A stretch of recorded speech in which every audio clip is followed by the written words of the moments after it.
In East Tennessee, we're surrounded by opportunities to get out on the water, whether it's floating down a river or cruising around a lake. And with the popularity of paddleboarding and kayaking, these outdoor adventures are more accessible than ever. But there are some things to keep in mind when you're exploring East Tennessee's waterways.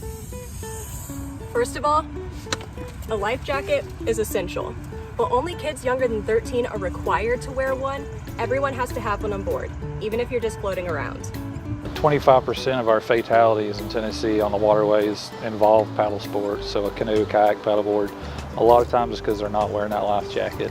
They fall overboard unexpectedly, or they're ejected and they can't reboard, or they can't swim back to their boat. In short, it's a good idea to wear one. Then you'll want to make a plan and let someone know.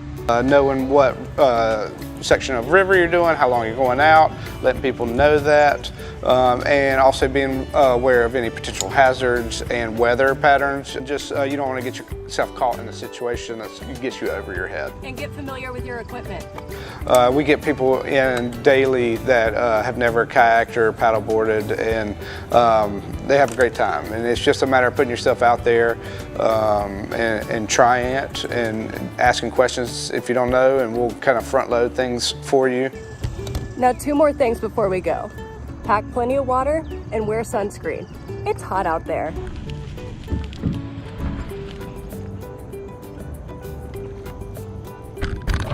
And now, let's go.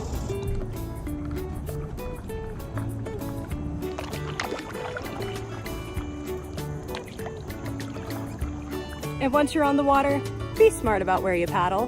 When you're encountering other vessels, just make sure they see you. You may wave at them or wave your paddle at them. Stay out of those high traffic areas.